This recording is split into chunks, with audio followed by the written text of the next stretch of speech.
Hello. Hello. हा. रोहित आहे ना? हो, रोहित बोलतोय. हाय, मी कल्पना बोलते. हो, माहिती आहे मला. बोल, काय आलं? काय नाही, आज सहज असंच कॉल केला रे. कसा आहेस तू? मी मस्त. तू बोल, तू कशी आहेस? मी ठीक नाहीये म्हणून कॉल केलाय. का, काय झालं? तुला माहिती आहे ना तुझ्या भावाचा आणि माझा अफेअर आहे ते. हो. हे बघ, मला आता माहित नाहीये आता कसं काय चालू, तुमच्या घरात काय चालू, काय परिस्थिती. हॅलो. मला खूप इग्नोर करतोय. आता जवळजवळ 1 आठवडा झालाय तो मला खूप इग्नोर करतोय. माझ्याशी नीट बोलत पण नाहीये तो. आणि आता तर डायरेक्ट त्याने माझा नंबर ब्लॉक केलाय. पण असं झालं आणि काय? मला डायरेक्ट बोलला की मला तुझ्यासोबत रिलेशन ठेवायचं नाहीये. झालं काय असं? झालं काय नाही रे, छोटसच एकदम एकदम काहीच म्हणजे काय अर्थच नाहीये त्या वाक्याला, त्या शब्दांना काय अर्थच नाही. एकदम छोटस कारण. मी फक्त म्हणजे त्याची बाजू नव्हती घेतलेली. म्हणजे त्यांच्या ऑफिसमध्ये काहीतरी बॉसचं आणि त्याचं हे झालेलं मॅटर. तर मी फक्त बोलली की बाबा बॉसचं पण ऐक, म्हणजे तू एखाद्या कंपनीमध्ये काम करतोस तर तुला गरजेचं आहे, तू तुझ्या बॉसचं ऐकायला पाहिजे. मग ठीक आहे, मग तिथे त्याला असं वाटलं की मी त्याची साईड नाही घेत, मी त्याच्या बाजूने नाहीये.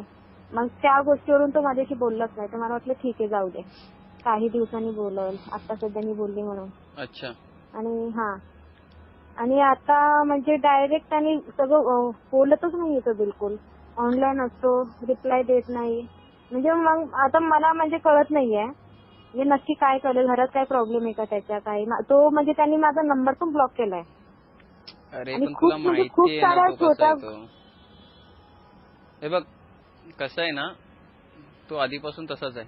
तो कोणाचंही ऐकत नाही, तुला चांगलं माहिती आहे.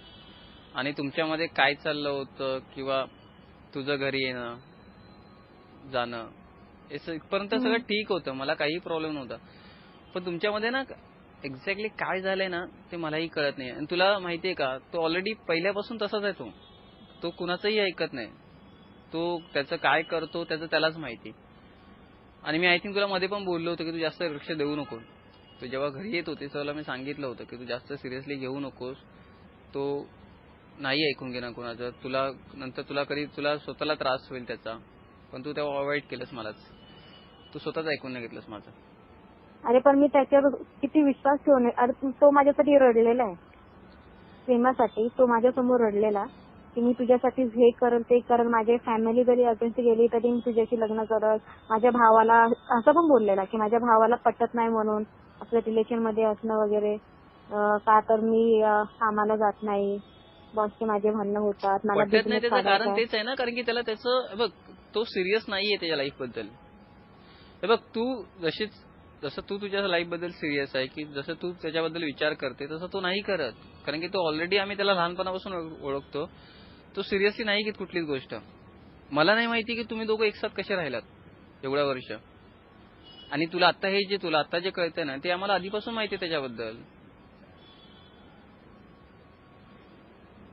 हे बघ कसं आहे ना बाळा, की मी तुमच्यामध्ये मला बोलायचंच नव्हतं तरी पण मी बोलतोय. हे बघ, तू तुझ्या लाईफचा विचार कर. तुला नाही हे करणार. तू विनाकारण त्याच्या मागे ना तुझी लाईफ स्पॉइल नको करू. कारण की बघ, त्याच्यामध्ये तुला त्रास होईल, त्याला काही फरक पडत नाही. तो असला नसला त्याला काही फरक पडत नाही. त्याला कुणाचं देणं घेणंच नाही कुणाशी. अरे असं कसं बोलतोस रे, माझ्या घरी माहितीये सगळ्यांना लग्न करणार आहे म्हणून. मी काय उत्तर देऊ सांग बरं तू. अरे मला कळतंय सगळं. मी तुला आधी त्यासाठीच म्हटलं होतं की एवढं जास्त सिरियसली घेत जाऊ नकोस. तू विनाकारण, आता कसं झालं माहितीये का, हे बघ, त्याला काही फरक पडत नाहीये, तुला त्रास होतोय आणि मलाही कळतंय. मी त्याला बऱ्याच वेळा विचारण्याचा प्रयत्नही केला की जेव्हा तू यायची बंद झालीस त्याला विचारले ती काय येत नाहीये, काय झालंय तुमच्यामध्ये. तो मलाही जसं बोलायचं तसं बोलत नाही तो माझ्याशी. तो लहान आहे म्हणून आम्ही प्रत्येक वेळी त्याला लहान आहे म्हणून त्याला आम्ही प्रत्येक वेळी समजवतो, त्याला लक्ष देत नाही त्याकडे की चल आता नाही उद्या करेल, आज नाही उद्या करेल. पण तो असं झालाय ना की त्याचा आता तो त्याच्या लाईफ बद्दल सिरियस नाहीये, त्याला कशाची पडलेली नाहीये, तो स्वतःच खरं करतो. त्यामुळे विनाकारण कसं आहे ना की तू तुझ्या लाईफची वाट नको लावून घेऊस. कसं होईल पुढे की तुला असं वाटेल की तू म्हणजे तुझ्यामध्ये कोण बोलत नाहीये की तुझ्या साईडने. मी बघ मी आधीपासून तुझ्याच साईडने आहे, मला तुझ्या प्रत्येक गोष्ट तुझी कळते मला. पण तो नाहीये त्या लायकीचा, हे तुला कळत नाहीये का? हॅलो, बरं ठीक आहे, काय बोलणार आता? ऐक, तू नको टेन्शन घेऊ. तू हवं तर बोल तिच्याशी. मी त्याला समजवतो एकदा, पुन्हा एकदा काय करतो बघूया. बाकीचं मग पुढे आपण बघू ना. हॅलो, नाही पण एक मिनिट.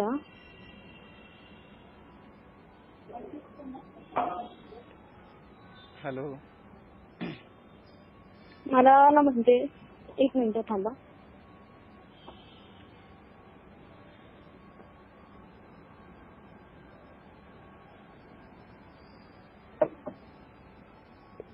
हॅलो,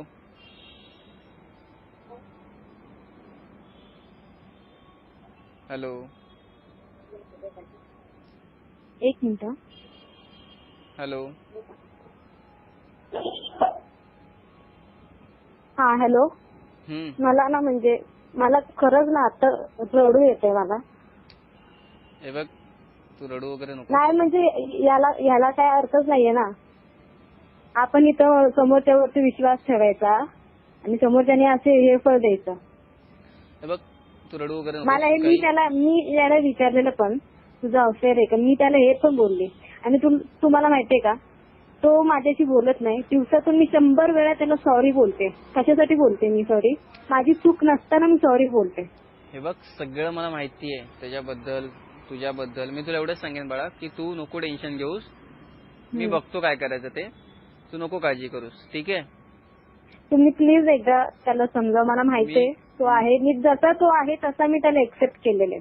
तो जसा आहे तसं मी त्याला एक्सेप्ट केलेले.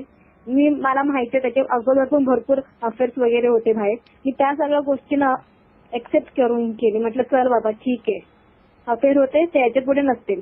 त्याला मी ते पण विचारलं तुझं